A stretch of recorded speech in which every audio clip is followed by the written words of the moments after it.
Welcome back to Got the Magnets. I am Joe and this is Susan. And before we get started, please remember to like and subscribe so you won't miss any of our upcoming videos. Since we started this journey, we've been doing life updates at the beginning of each month.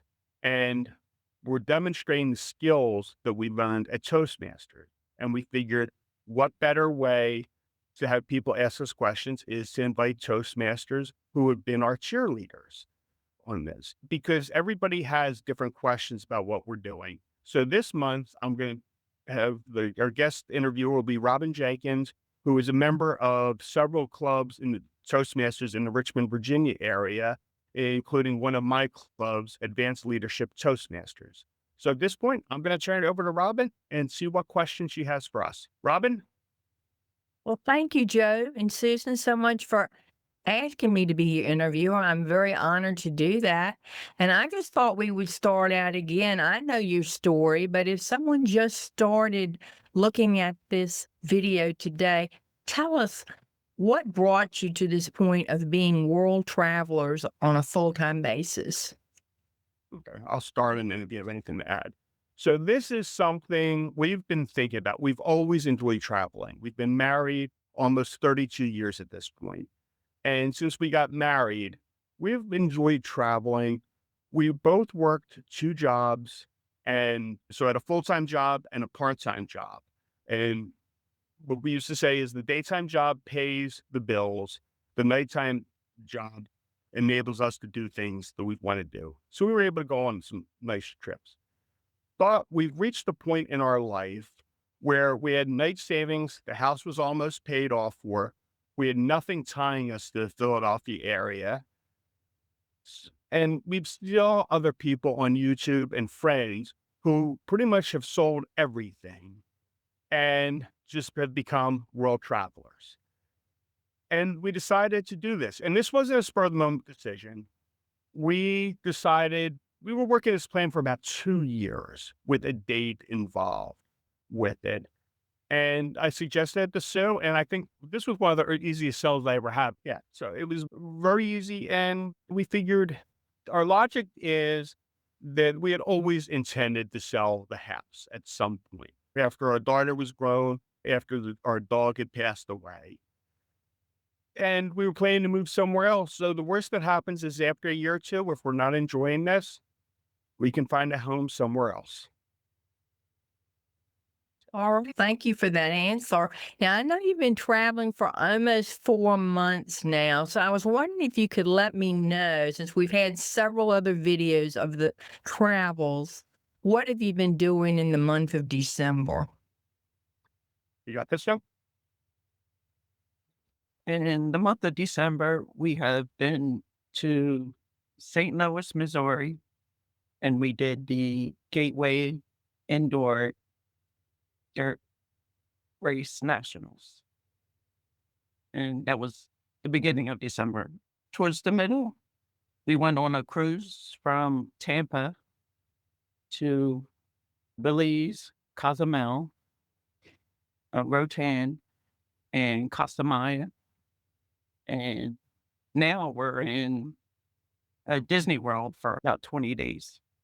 And we're going to be going to Tulsa, Oklahoma later on this weekend. That sounds fabulous. Now, I've got some questions to ask you about Christmas and Disney. That's something I've always wanted to do. And you've told me you've been there for 20 days. What resorts have you stayed at? We're staying in a hotel off Disney property. It was considerably cheaper. We're paying on average about $120 a night rather than the $300 to $400 range by staying on Disney proper. It's about a 20-minute drive to any of the Disney theme parks. So it's not really that bad of a commute. The area we're staying in sometimes gets a little congested in the morning with road work on I-4 and around there. So we're not staying on Disney property, but we've been to the park regularly. And I saw you recently did a video on the animation resort. Yes. That looked So what we really interesting to me. Yes. So one of the things we've done is we have visited a couple resorts because there's really nothing stopping you from going and exploring the different properties on Disney. So we were at Disney Hollywood Studios. And one of the things they've incorporated over the last couple of years is a Skyway tram. It's an old fashioned gondola ride that you probably remember from your youth Yeah. at different amusement parks. Well, they've used that to get people to from hotels to Epcot and Hollywood Studios. So we decided to take a ride on there one day after we were done with Hollywood Studios. And we went and just wandered around for a few minutes. So we did a nice little short on that, just showing what this resort looks like, a brief overview of it. And we just actually posted one late last night on the footage of taking the Skyliner from Hollywood Studios almost to the transfer point at Caribbean Beach Resort. That's great to hear you have another video to show us about Disney. Do you plan to show anything else of your tours of Disney in the future? Yes. Yeah, that's what we're working on compiling because we're taking a lot of video over this past week and just figuring out how to package it, providing tips on our experience because there's a lot of people there with children. It's odd. I'm not going to say odd because it regularly happens, but most people don't think of going to Disney as adults in your 50s. Right. Like, okay, we're the outliers. We don't have any children. We don't have any grandkids. It's just the two of us. And we love getting our picture taken with the characters. So the last couple of days, we've gotten our picture taken with Mickey, Minnie, Goofy, Pluto, Tigger, Pooh, and there's a whole bunch. Yesterday, we got our picture taken for, I believe, the first time ever, Figment, who is, if you haven't been to Disney World, he is a central feature at one of the pavilions there on the Institute of Imagination. It's just a fun time for adults. So we want to highlight that, yes, you can go to Disney without children. And it's a lot easier because you don't have to push a stroller. I hadn't thought about that. That's a good idea because most people go to Disney for children. And what's funny is that I have the same look on my face when I see Mickey Mouse that the 5-year-old girl has on her face when she sees Mickey Mouse. Just that air of excitement. So when you go to Disney, no matter your age, you're always a child. Now, would you go back again in December, like next year, and stay for the 20 days? You want to take this one, Tim? Maybe not for 20 days. I think we will be back. So you would recommend going to Disney at Christmas time where the line's long? Extremely long. Some of them were like over 3 hours. Oh my goodness. So you Yeah, definitely but have to have that fast track ticket then if you're going to ride any rides. What we would recommend, and what we're probably going to do next year, because we do have an annual pass. So ours started around December 21st. So we have 365 days of annual Okay. pass. We're probably going to come back in early December of next year. And if you want to visit Disney for Christmas, come in early December because it's decorated. All the parks are decorated for Christmas, but the crowds aren't there yet. Once Okay. That's a in good tip. we into New Year's, I honestly don't understand why people come because it is packed. And that was one of the nice things about having the annual passes. You don't feel guilty about going for 3 or 4 hours and heading back to the hotel because you're going to get your money's worth out of it. Where if we would have paid for 7 days, Right. which we're going to be there from the time the park opens to the time the park closed, and you're going to go back home and be exhausted. So the annual pass, and that's one of the videos we're going to do is the benefits of the annual pass. I didn't even know there was an annual pass until I heard your video, and that would definitely be something to do if you were for me, a senior, and you wanted to go stay somewhere else, but you could only take a couple of hours a day. I thought that was a wonderful idea. All right, so now I want to move on to your cruises because I know you all have cruised extensively, and I'm getting ready to do my first cruise. So I have lots of questions about cruises. I truly enjoyed your videos on two of the Royal Caribbean rooms. So just tell me about your most recent cruise again. And I know you chose to film that room. Do you film other things on the cruise? Yes, we have. We filmed the My Time dining, where the waiters are actually performing or dancing, singing at the end of the dinner. Oh, Yeah, fun. yeah, and I did one on deck 5, which we haven't posted yet, but we will. Where deck 5 is, I would say, is the quietest deck on a cruise, where you can read, relax, or just sleep on the chairs. Okay. No, so we have videotaped a lot of it, of what we've done. It's just a matter of packaging it. Like one of the videos releasing is we're doing a review of the cruise we went on last month. Okay. Because we both have had colds, and you can probably tell a little bit in our voice, we've had colds for the better part of 2 weeks. We're a little bit Oh, wow. plus being at Disney. So we're hoping to get that video up soon on cruises. And then also some tips on cruising because there's a lot of people in the same position you are. Right. You know, have never cruised before. It's the great unknown. And the nice thing is there is plenty of information out there on social media and YouTube, and we want to be one of those voices because we have something, a unique perspective on this. Because a lot of people do cruise with families. For us, it's just the two of us. How do we deal with that and other tips we've learned over the years? And we have what 5 or 6 other cruises planned in the next year. So we're going to be getting more and more information and just sharing that together. But we have a ton of video. It's just a matter of figuring out how to package it to make it useful. Brings up another question to me. Since you all are doing all this filming and video editing, did you have to bring special equipment that you carry with you to do this sort of work?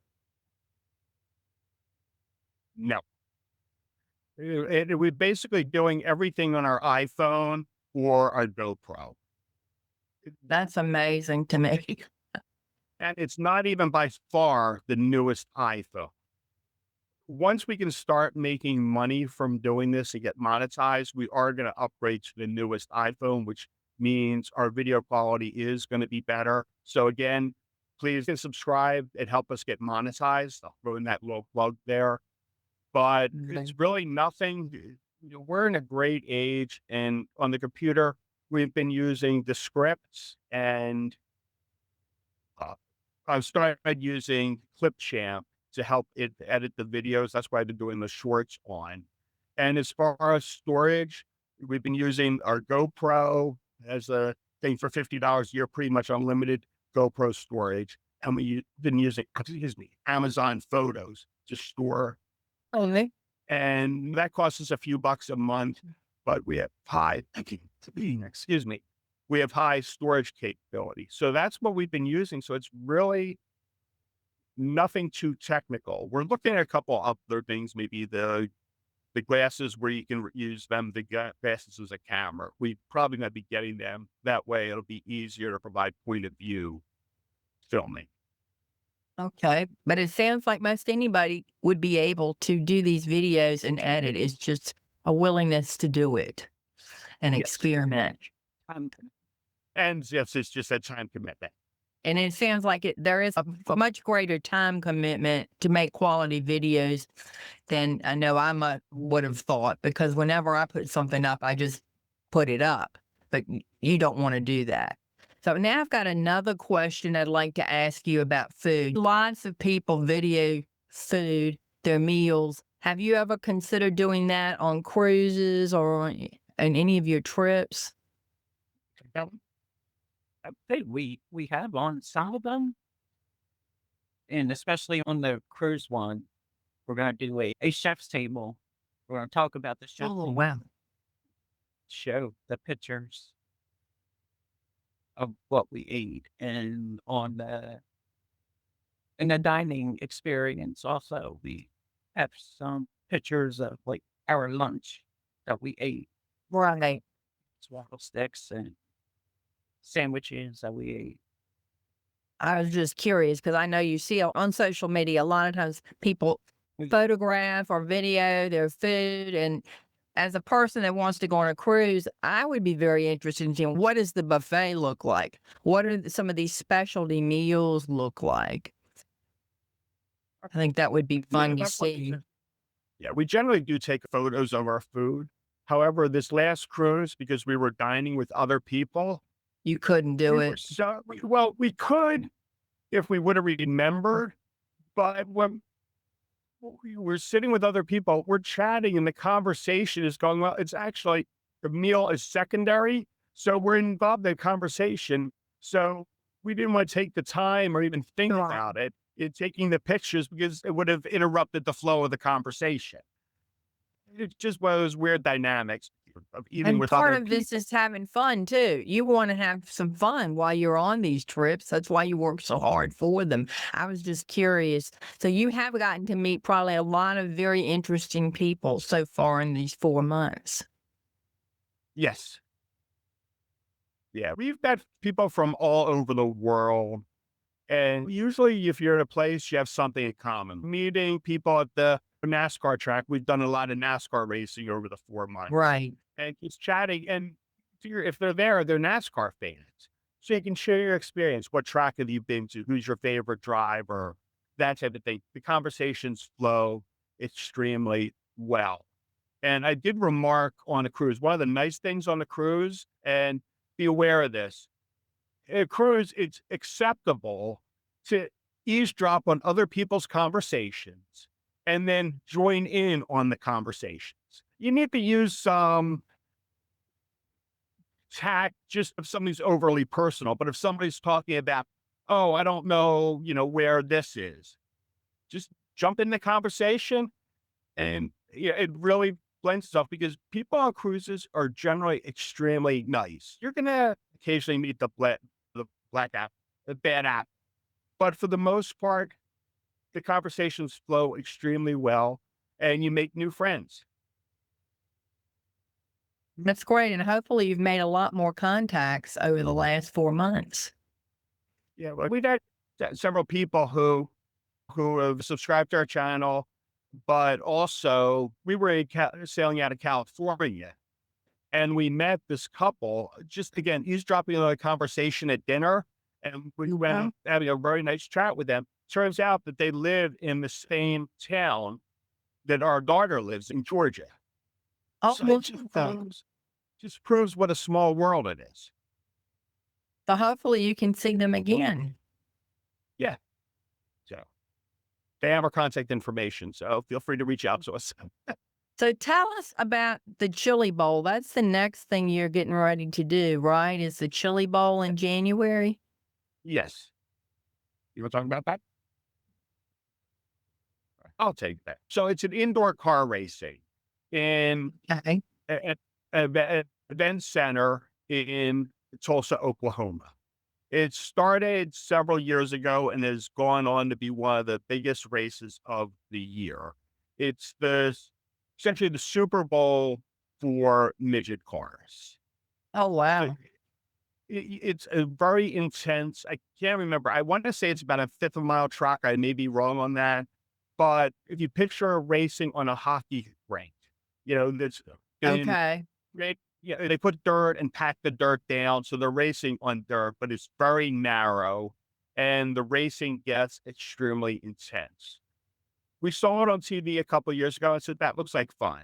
We went last year and we decided, yeah, we got to do this again. So we got our tickets and we're heading out there on Friday, and then we'll get there sometime Sunday night. And it's Monday through Saturday, and it's a commitment because racing starts around 3, doesn't end until around 10 or 11 o'clock at night. So it's a Wow, long I had day. no idea it was such a long day. So you'll be filming at parts of the race?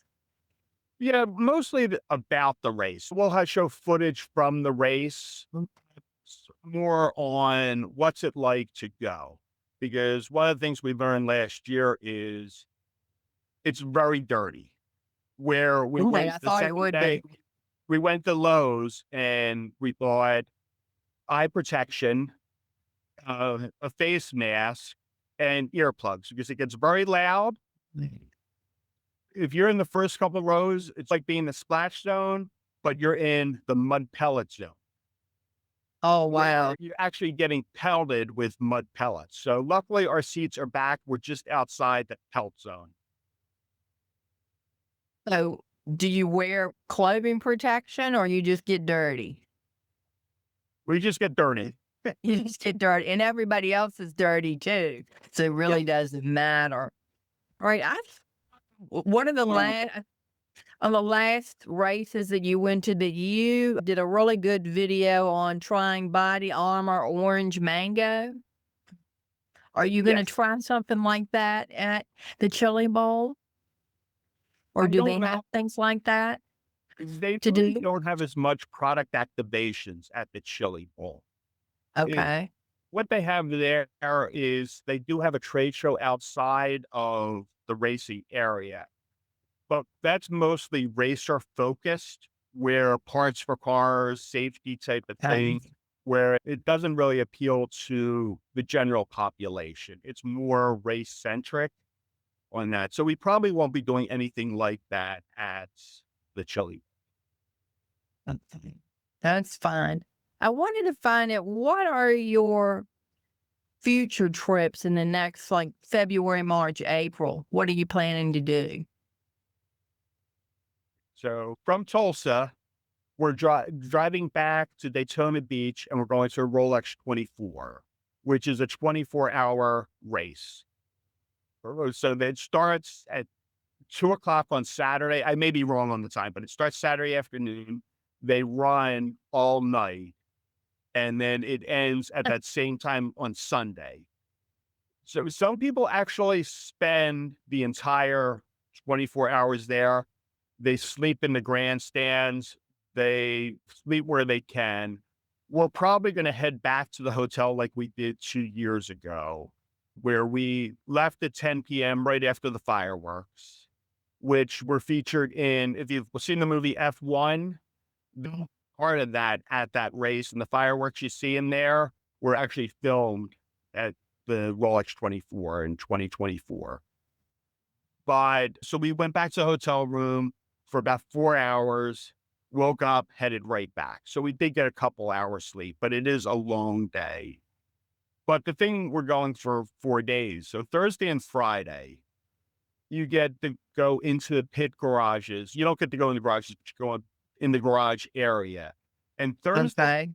very loose. They pretty much let you do anything there. You have access to anything except for the garages. So you can actually see them working on their cars. The drivers are very accessible. They're just walking around. It's just a neat environment. Friday, they have some preliminary races. And then Saturday's the big show. So it's going to be a lot of fun. From there, we're going to be staying on a horse farm in Ocala. Okay. In Ocala, That's Florida. Ocala, Florida, which is one of the top horse countries in the country. Oh, Um, wow.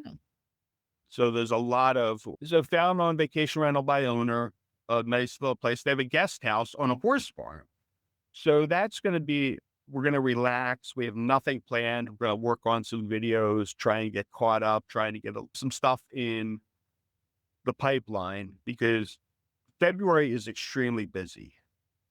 We have a cruise coming up in the beginning of February. And then we're going to the Daytona 500 and that whole week. So there's the qualifying, the preliminary race, the truck race, the now O'Reilly Series race, and then the Mhm. Daytona 500. From there, we're going to Miami and taking a cruise on Carnival, coming back, spending the night there, and then taking a cruise on the Icon of the Seas the end of February. The question for you is because you're doing most of your travel in between cruises, you're driving, right? Correct. So, where do you park your car during these cruises? And is it safe? Yes, we parked last time in Tampa. We parked off-site. We thought Okay. we were saving a few dollars, but when we factor everything, we saved about $10, but the hassle wasn't worth it. It was one of those things, and we're going to be actually doing a video on that coming up. It's like, are Okay. you really saving money? And By parking off site versus parking in the cruise lot? correct. And it's you book a 5 a.m. flight to save $50, and you realize it's going to cost you a lot more than if you would have taken a later flight. Where if you take a 5 a.m. flight, you're going to need to take a cab to the airport rather than if you go to later and you have a Right. family member drive you. Factor in all the costs when you say, am I really saving money? But for the most part, we're parking at the ports. Okay. Trying to figure out different ways, and that seems to be the easiest and most economical. We are in April doing a repositioning cruise where we're going to Europe. So we're going to be gone from late April through early June. We have a friend who lives in the Tampa area. He's going to let us park our car at his house. Okay. So that definitely saves some money. Yes. So when you say a repositioning cruise, what do you mean by that? Repositioning cruise is where they move the ship. For example, nobody wants to do an Alaska cruise in December. Right. People want to do it from essentially May through early October. So Okay. they need to take that ship from either Vancouver or Seattle, and they need to move it to the Caribbean, somewhere where it's warm, where people want to. Okay. So they have to move the ship somehow. So they reposition it. So you'll get on in one port and get off in a different port. Usually they're extended anywhere from 14 to 21 days.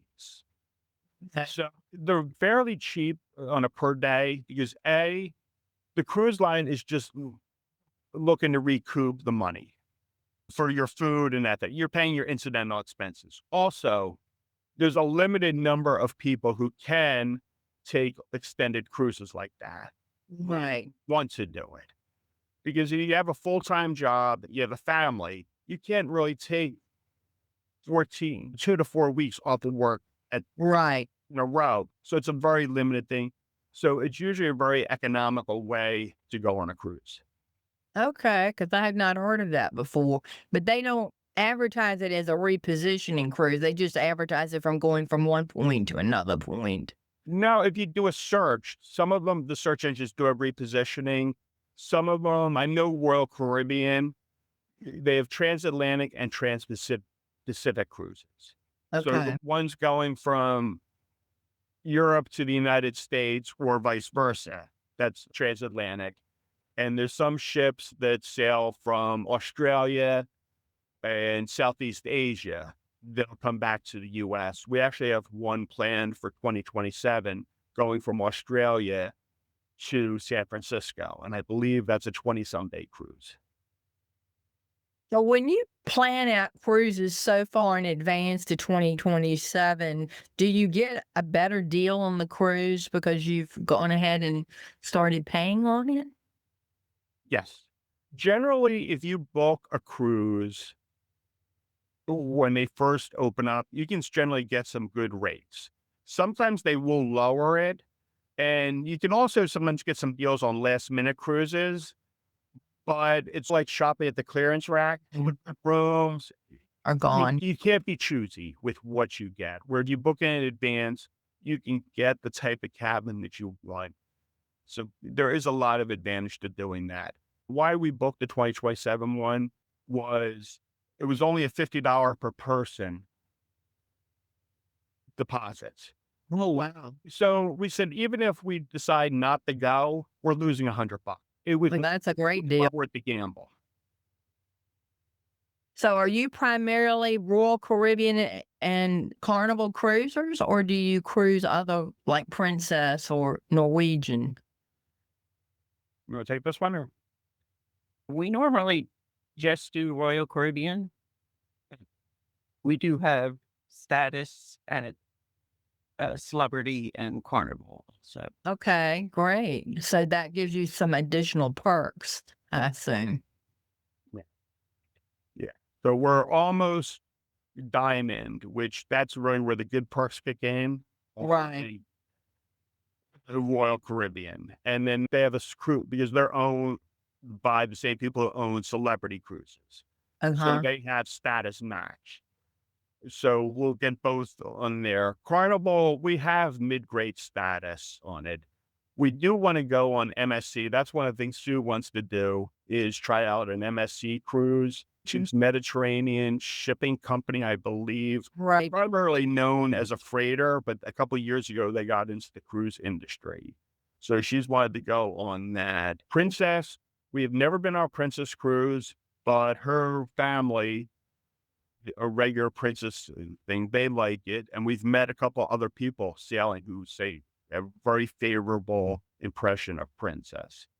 So there's really no, we're primarily focused on World because we are close to Diamond, but Right. we will look at other cruise lines. I would love to go on a Disney cruise again or Cunard, which is the Queen Mary and Queen Elizabeth. That sounds fantastic. So you must have a spreadsheet planning out all of your travels for 2026 and 2027, it sounds. Actually, I just have an old, yeah, it's out of arms right, but I have an old school calendar Okay. where I just jot that down. I've talked about doing a spreadsheet but it's something I haven't followed through on just because it does get confusing. Where are we going to be now? I understand that. I still like my regular old school calendar to be able to see where I am today and where I'm going. Yeah. Now, tell me about what has been your most favorite trip in the last 4 months? Do you have one?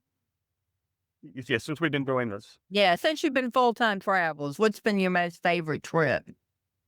I love cruising You like cruising, okay? and the animal experiences. Like Have been fun. we did this a sea lion experience Right, where I saw that video. we actually got in the water with the sea lion and get to touch it. So that Okay. was one of the encounters through Royal Caribbean? Yes. Yeah. And then we had one with the camels. We got to ride on the camel. Well, how did that feel? How did it feel riding a camel? Feels like riding a horse, I would say. Okay. You have to have your legs spread out, and That sounds like an interesting thing to do. but it's very hard getting off of it. Do they help? I assume they help you get off of it. Yeah, they do. And this last one, we did a cave tubing. Okay. We're actually on a tube where the instructor was in the water pulling us through. And we actually got to see all the stalagmites and the stalactites, all the formations on the roof and the bottom of the cave. And we got Was to that walk. in Belize? Yes. Okay, that's what I thought. I thought I saw that video. That looked like that was fun, but also a little bit scary too. Was it scary? Oh, you have to be real careful because it's real slippery. Right. And the our instructor, he actually know where a tarantula was. So he was Okay. poking in a hole and the tarantula just actually came out. Oh wow. That's more than you bargained for, I imagine. Excursion. But she didn't want to play with it.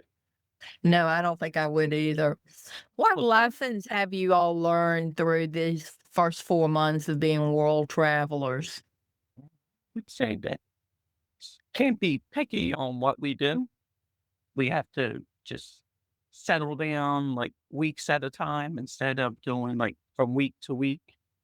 Move on to another state. So that's why we did. In the beginning, we were in vacation mode, Right. and we were trying to cram in as much as we could in a short period of time. And we learned quickly that we needed to take a lot of breaks and work on videos and get some rest because it's been really nice being here for, I think at this point, we're in this hotel for a little over 2 weeks at this point, and not having to pack up every couple Oh, days. yeah. It's really nice to have settled in and you can feel at home. You get to know your whole way around rather than learning a new thing. That and that we don't need as much stuff as you thought you need. You can actually survive with limited amount of clothes. With Okay. because if you watch the videos, you'll notice I'm wearing one of the same 4 or 5 outfits. Right. And because we travel light on it. So you And we do traveling basically with one suitcase each person? a little more than that. But yes, Okay. with that. So we're doing laundry once or twice a week at hotels. Every hotel we've stayed at has had laundry facilities that are convenient. Uh, So that's come in handy. The other thing is we've gotten tired of eating out so much. Right. So we're trying to stay at residence inns or town suite where we have our own kitchen. So last night, for example, we went to the local Aldi, picked up garlic knots and lobster ravioli. So we had that. Mhm. And when we go out to eat, we're ordering and we're getting 2 or 3 meals out of it. So we're bringing it back. We have a place to heat it up. So it's saving money, but also really getting tired of eating in restaurants because it's nice every once in a while, but it gets old quickly. The other thing And it's is, very expensive to eat in a restaurant for every meal. yes, we've consolidated on that. So we're making a lot more. And then also, nothing against them, but the hotel breakfasts are getting old. I thought about you this morning, and I've been to the Residence Inn's breakfast, and the first couple of days, it's great. But by day 5, you're real tired of it because they have a routine that they menu that they continuously move through every week. So we're gonna get the also we're gonna pick up stuff and we're gonna make our own breakfast there. French toast is good. Pick up some eggs and actually make some fresh cracked eggs, omelet type thing. Break up the routine a little bit on there. And that's one of the nice things about having your own stove. Some of them do have ovens. So that's been hit or miss which ones have ovens. Because I don't think Residence Inn typically has an oven, do they? They just have those top burners. Some of them have had ovens. Oh, well. Eh, so that's nice when that happens because that really opens up what you can eat. And Uh, definitely, I'm sure you're in a mode of trying to save money where you can so yeah, you can spend it on future trips. yes. Yeah, and the other thing that they do have is grills. So we've been taking advantage of that, like gas grills. So we've barbecued a couple times. You take advantage of that, and that really makes it a little bit homey. We actually bought our own barbecue utensils that we can bring with us. Oh, that's good because you don't always know that they're going to be there. Exactly. Have you had any regrets in the 4 months? I know you all used to each have your own bedroom. Has it been hard sharing a hotel room? You want to take that one? Oh, No? Good. You've been married for many years. You've shared a lot. Yeah. but we've had our own bedroom at the house. Right. At the beginning, it was a little hard, but I think it's gotten easier now. We're starting to settle into the routine, and we do treat ourselves occasionally with a 2 bedroom suite. Uh, Okay. because we're a member of Marriott's Envoy program. So Right. like you get a certain number of upgrades. So we have been blessed with getting the 2 room suite a couple times. And then we were staying in Columbia, Missouri over my birthday. And without me asking, without using any of my upgrades, they upgrade us for 2 nights. I mean, Being a two-bedroom, which was really nice, especially coming after we had just got off the cruise out of Los Angeles. So after sharing that cabin together, right. They it was tiny cabin. have that break.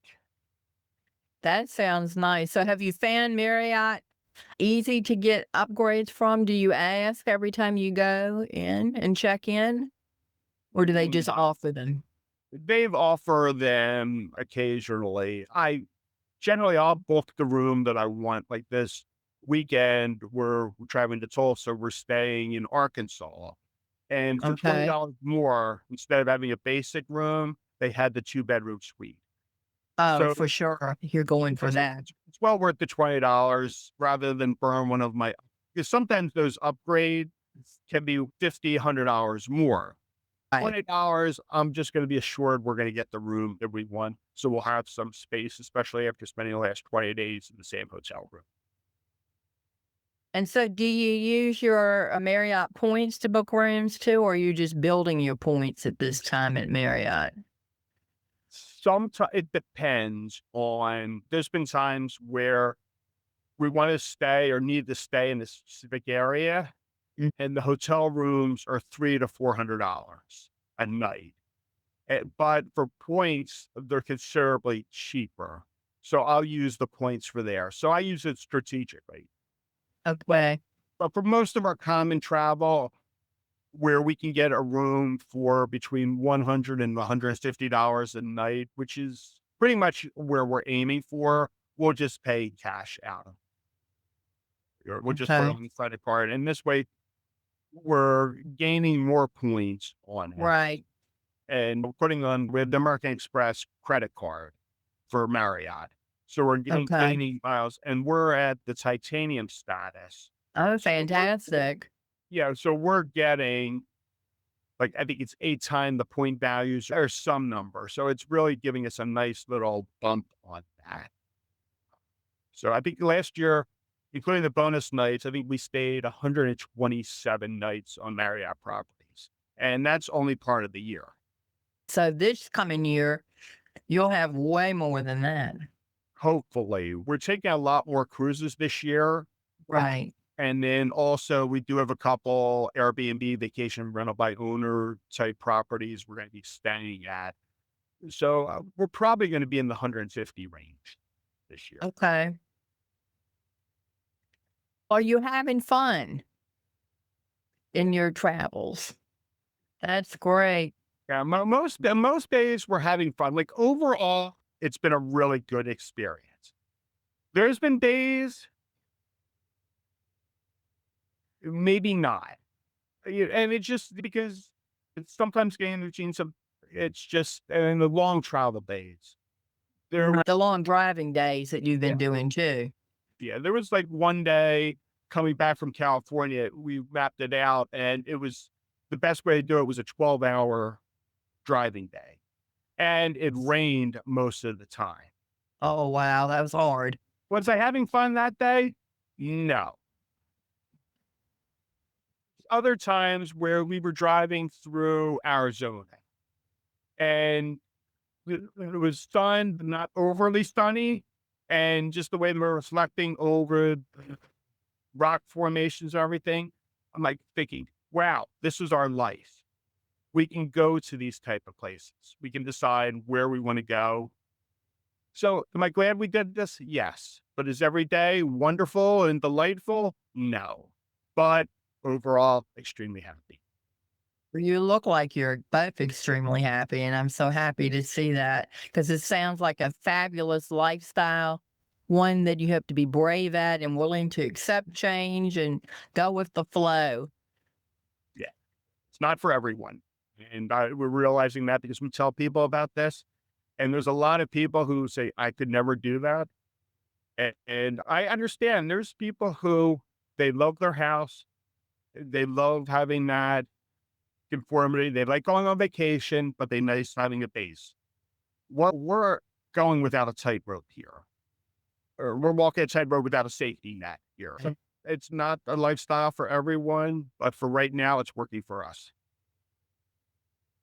And do you continue to plan to work with your coach to build your ability to make new videos and go on new platforms, social media platforms? Yes. So we meet with him a couple times a month, and we're still learning a lot of what we're doing. And this, Right. I've said, we have 2 years to make this work. So we still have another 18 months. We have enough in financial reserves to 18 months. So we're still learning what we're doing, different platforms. One of the things that's come up recently is TikTok.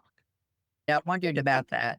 Not done anything with TikTok yet because when we were planning this and developing this, it looked like TikTok was going to be abolished.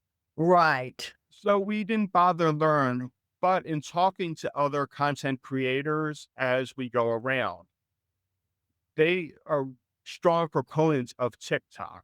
So that's what going to be one of our goals over the next month and a half, time of year it is.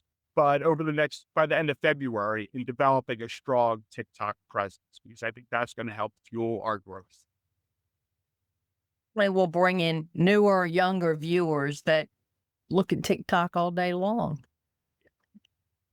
But our demographic really is people 40 and above, where there's a lot of people out there with those younger content creators. But if you're in your 50s and 60s, you can't relate to those younger, Right. where older people can relate to us being in their 50s, being empty nesters. That is really our target demographic. But you try different platforms, you're going to see what works. And that's one of the things is we're learning in videos what works, what's getting views, and what's not. And that's going to help define what content we work on and put out So far, you found that YouTube is one of your most successful there. platforms Yes, that the YouTube and and Facebook. so those two have been pretty much what we've been working on. We do a little bit with Instagram, TikTok, and going to other platforms. That is on our goals list for the next couple months. It sounds like you all have got a lot of work ahead of you, not only travel, but of all this video editing. So I just admire you so much and being your willingness to try this as novices and learn to become professional. So that's the end of my questions for you today. I've really enjoyed this interview. I hope wish you the best for 2026 that you have great success in all your travels, and I'm looking forward to those future videos of all your cruises and trips that you take. We appreciate you doing this. Yeah. So if there's any of my fellow Toastmasters watching this who would like to interview that, please reach out to us. And also for those viewers, let us know what kind of content you want. We enjoy, as you've heard, what we like to doing. We like cruising, we like Disney, we like NASCAR, but we're open to check it out and anything. See if we like it because you're never too old to try new things. That's for sure. But yeah, so thank you. And again, if you made it this far, remember to like and subscribe. So you have anything to add? Again, Robin, I appreciate you doing this. No problem. I've really enjoyed it and got a good chance to chat with you again, which I miss yes, on a twice a month basis before when you were in our club yes. full I'm, time. I'm going to still be coming there. So, Yeah, it's great to see you all and have a great time at the Chili Bowl. okay, thanks. And I'll be talking to you. Okay, bye bye.